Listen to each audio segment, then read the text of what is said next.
Hello बच्चों, कैसे हैं आप लोग। तो फिर से मैं आप लोगों के सामने हाजिर हूँ पढ़ाने के लिए। आज हम लोग पढ़ेंगे सामाजिक विज्ञान के सामाजिक एवं राजनीतिक जीवन के चैप्टर 1 को, जिसका शीर्षक है विविधता की समझ। तो चलिए बिना देरी किए हुए हम लोग फिर से पढ़ाई को शुरू करते हैं। तो चलिए समझते हैं हम लोग विविधता की समझ को। विविधता के बारे में आप लोग क्या सोचते हैं। विविधता कई प्रकार की होती है, जैसे कि शारीरिक विविधता, सामाजिक विविधता, सांस्कृतिक विविधता एवं वातावरणीय विविधता। जैसा कि चैप्टर में हमें समझाने की कोशिश की गई है कि विविधता जो है वो हमारे जीवन को पूर्ण बनाती है। जैसे कि आप अपनी कक्षा में देखिए, क्या आप जैसे बच्चे सेम टू सेम कोई है। उसको छोड़िए, आप अपने सगे भाई बहनों को देखिए, क्या वो आपके जैसे हैं हूबहू। नहीं।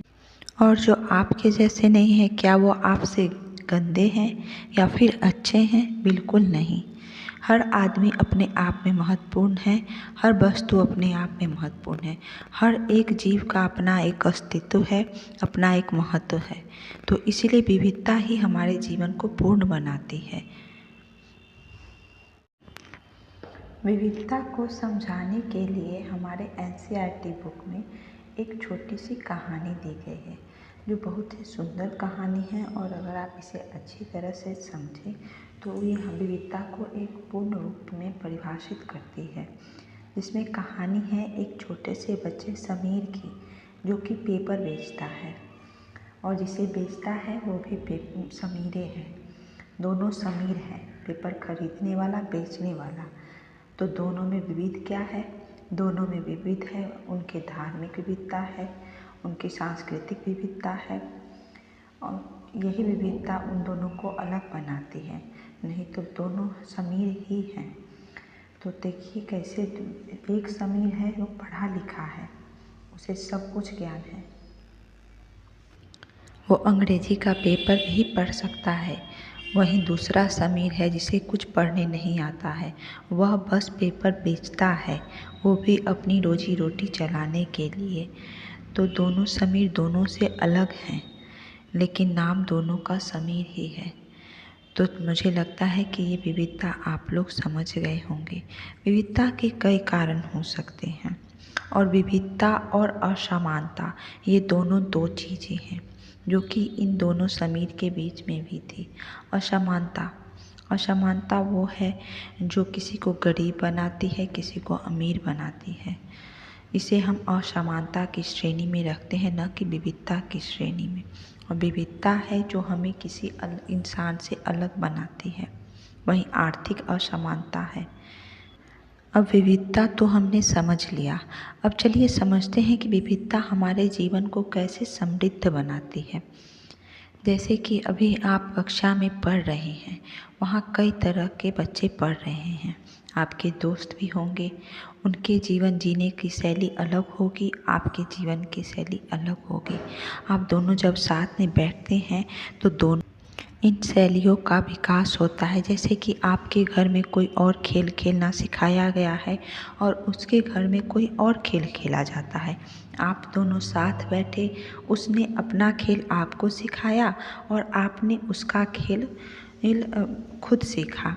तो इस तरह से आप लोगों में विविधता को जो है संपूर्ण किया तथा विविधता से सीखा। विविधता हमें हर रूप में सिखाती है। जैसे कि आप चले जाइए केरल में, केरल का रहने वाला आदमी और उड़ीसा का रहने वाला आदमी और वहीं जम्मू कश्मीर का रहने वाला आदमी, दोनों विविध हैं। इसका एक अच्छा सा उदाहरण हमें एनसीईआरटी में दिया हुआ है। इसे समझने के लिए हम कुछ चीज़ों को समझेंगे। जैसा कि एनसीईआरटी में दिया हुआ है कि प्रार्थना या अभिवादन, प्रार्थना या फिर पूजा हम बोल लें इसे, या अभिवादन बोल लें या इबादत बोल लें, हर आदमी के करने का अलग अलग तरीका है। हर धर्म में इबादत तो होता है, हम सभी अपने इष्ट को पूजते हैं, लेकिन बस वही तरीका जो है वो विविध है, सबके सब तरीके से पूजे जाते हैं। जैसे कि हिंदू धर्म में पूजा कहते हैं उसे, इस्लाम धर्म में उसे नवाज देना कहते हैं, और वहीं क्रिश्चियन में तो क्रिश्चियन में उसे जो है प्रेयर कहते हैं। तो सबका नाम अलग अलग है, तरीका अलग अलग है, लेकिन करते सब अपने इष्ट की इबादत ही है, इष्ट की पूजा ही करते हैं। उसी तरह से अगर हम शादी का उदाहरण देख लें, शादी भी सबका होता है, सभी जाति में होता है, सभी धर्म में होता है, सभी स्थानों पे होता है, लेकिन सबका तरीका अलग अलग है। हिंदू में 7 फेरे लेके पूरे रीति रिवाज से शादी होती है, वहीं मुस्लिमों को देखें हम तो उनका निकाह होता है, और फिर क्रिश्चियन में जो है वो देखते ही हम क्रिश्चियन का चर्च में जाके शादी होती है। तो सबका अपना अपना तरीका है और सबकी अपनी अपनी संस्कृति है। और तीसरा जो उदाहरण एनसीईआरटी में दिया हुआ है वह है कपड़ों का। कपड़े सभी जगह पे लोग अलग अलग तरह के कपड़े पहनते हैं, और वो भी अपनी ज़रूरत के हिसाब से पहनते हैं। जैसे कि लेह का आदमी वो ज़्यादा ठंडे और ऊनी कपड़े पहनेगा ठंड से बचने के लिए, और वहीं पे देख लें हम महाराष्ट्र में तो वहाँ कम कपड़े पहने जाते हैं, या फिर गोवा में क्योंकि वहाँ ठंड कम पड़ती है।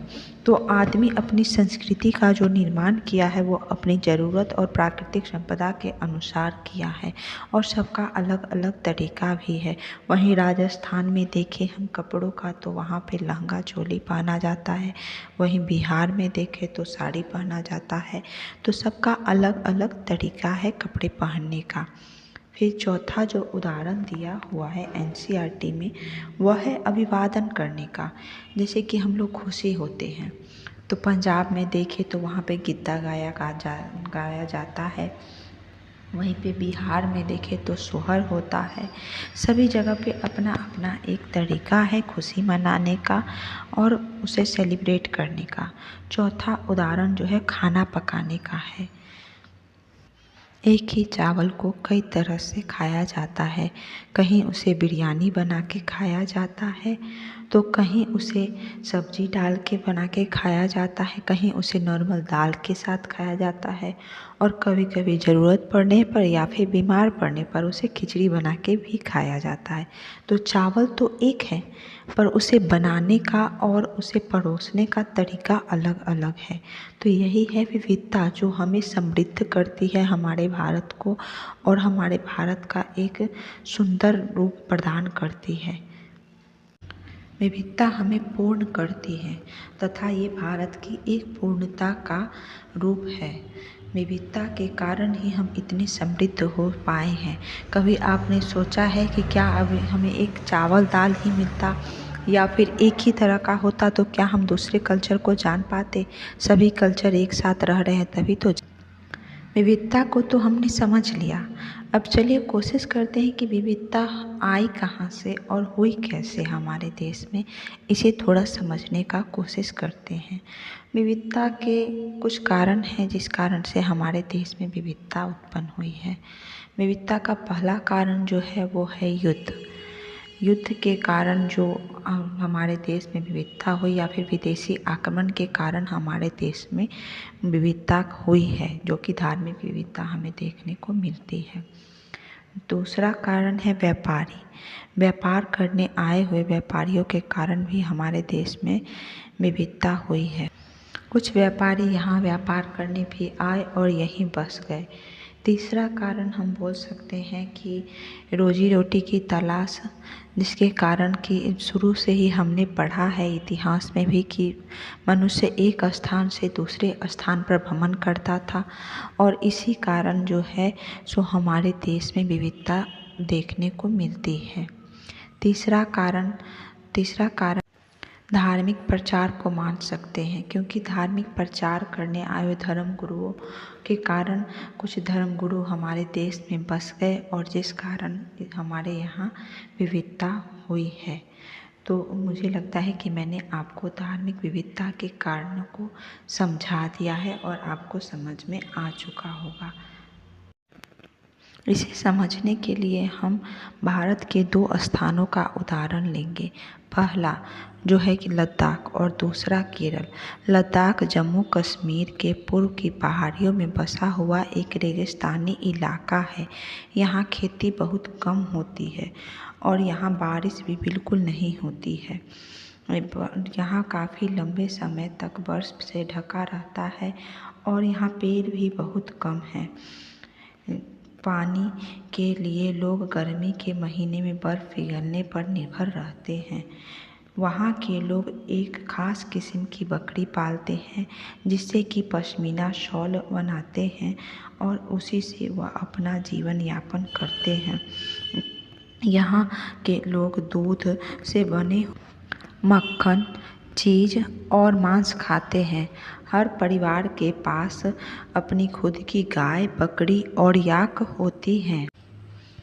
लद्दाख को एक अच्छा व्यापारिक रास्ता भी माना गया है क्योंकि यहाँ पर कई घाटियाँ हैं जिससे गुजर कर मध्य एशिया के काफ़िले इस इलाके तक पहुँचते थे, जिसे आज तिब्बत कहते हैं। वे काफ़िले अपने साथ मसाले, कच्चे रेशम, दरिया और आदि लेकर चलते थे। लद्दाख के रास्ते बौद्ध धर्म तिब्बत तक पहुंचा। लद्दाख को छोटा तिब्बत भी कहा जाता है। करीब 400 साल पहले यहाँ पर लोगों का इस्लाम धर्म से परिचय हुआ। अब वहाँ अच्छी खासी संख्या में मुसलमान रहते हैं। लद्दाख के गाने और कविताएं भी बहुत समृद्ध हैं। तिब्बत का ग्रंथ केसर सांगा लद्दाख में काफ़ी प्रचलित है। उसके स्थानीय रूप को मुसलमान और बौद्ध दोनों गाते हैं और उस पर नाटक खेलते हैं। अब चलिए हम लोग थोड़ा केरल को समझते हैं। केरल भारत के दक्षिणी पश्चिमी कोने में बसा हुआ राज्य है। यह एक तरफ से समुद्र से घिरा हुआ है और दूसरी तरफ से पहाड़ियों से। इन पहाड़ियों पर विविध प्रकार के मसाले होते हैं और इन्हीं मसालों के कारण ही व्यापारी इस क्षेत्र के प्रति आकर्षित होते हैं। सबसे पहले अरबी और उसके बाद यहूदी व्यापारी केरल आए थे। ऐसा माना जाता है कि प्रथम व्यापारी वास्को डी गामा जहाज़ से यहाँ पहुँचे थे और उन्होंने ही यूरोप को भारत का समुद्री मार्ग का रास्ता बताया था और इसी से हमारे देश में पुर्तगाली भारत आए और यूरोप वासियों का भारत में आगमन हुआ। ईसा मसीह के धर्मदूत संत थॉमस लगभग 2000 साल पहले यहाँ आए थे। भारत में ईसाई धर्म लाने का श्रेय इन्हीं को जाता है। अरब से आए हुए व्यापारी भी यहाँ आकर बसे। इब्न बतूता ने, जो कि आज से लगभग 700 साल पहले आए थे, अपनी यात्रा वृत्तांत में बताया कि मुसलमान समुदाय की यहाँ पर कितनी इज्जत होती है और यहाँ पर कितने अच्छे से मुसलमान समुदाय रहते थे। केरल के लोग बहुत सारे धर्मों का पालन करते हैं जिसमें यहूदी, इस्लाम, ईसाई, बौद्ध और हिंदू धर्म शामिल है, जो धार्मिक रूप से केरल को समृद्ध बनाता है। केरल में चीनी व्यापारी भी आए। यहाँ पर मछली पकड़ने के लिए जो जाल का इस्तेमाल होता है वे चीनी जालों के हूबहू है और उन्हें चीना वाला कहते हैं।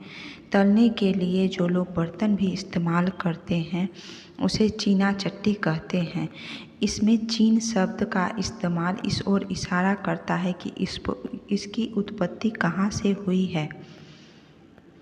केरल की उपजाऊ जमीन और जलवायु चावल की खेती के लिए बहुत उपयुक्त है। यहाँ पर अधिकतर लोग मछली चावल खाते हैं और नारियल के तेल का इस्तेमाल करते हैं। तो विविधता को तो हमने समझा, अब चलिए थोड़ा विविधता में एकता को भी समझने की कोशिश करते हैं। जैसा कि पंडित जवाहरलाल नेहरू जी ने अपनी किताब भारत की खोज में लिखा है कि भारतीय एकता कोई बाहर से थोपी गई चीज़ नहीं है, बल्कि यह बहुत ही गहरी है और जिसके अंदर अलग अलग तरह के विश्वास, प्रथाएं को स्वीकार करने की भावना है। इसमें विविधता को पहचाना है और प्रोत्साहित किया है। यह जवाहरलाल नेहरू जी ने विविधता में एकता की बात कही है और रवींद्रनाथ टैगोर द्वारा रचित हमारा राष्ट्रीय गान भी राष्ट्रीय एकता की ही अभिव्यक्ति करता है। हमारे देश के राष्ट्रीय गान से लेकर राष्ट्रीय चिन्ह तक को जो देखें गौर से हम, तो हमारी राष्ट्रीय एकता का ही पहचान है। अंग्रेज़ों ने बहुत कोशिश की कि हमारी विभिन्नता को वो अपनी ताकत में बदले और फूट डालो और शासन करो की नीति अपनाए, लेकिन फिर भी हमने विविधता में एकता का परिचय दिया। अंग्रेज़ों के साथ लड़ाई में सभी धर्मों के लोग, हिंदू, मुस्लिम, सिख, ईसाई, सभी क्षेत्र के लोगों ने एक साथ एकजुट होकर अंग्रेज़ों के खिलाफ लड़ा। जालियांवाला बाग हत्याकांड जो 1919 में हुआ था, उसमें भी शहीद होने वाले सभी जाति के लोग थे तथा सभी धर्म के थे। तो ये हमारे देश को परिपूर्ण करता है। यही हमारी ताकत है। अनेकता में एकता, विविधता हमारे देश को संपूर्ण करती है। मुझे लगता है ये मैंने आप इस चैप्टर में मौजूद जितने भी महत्वपूर्ण पहलू थे उन्हें बारीकियों से समझा दिया है और आपको समझ भी आ गया होगा। अगर मुझे समझाने में कुछ त्रुटि रह गई हो या फिर कुछ गलती रह गई हो तो सॉरी, और प्लीज़ लाइक और सब्सक्राइब करें मेरे चैनल को, प्लीज़ सपोर्ट करें। Thank you.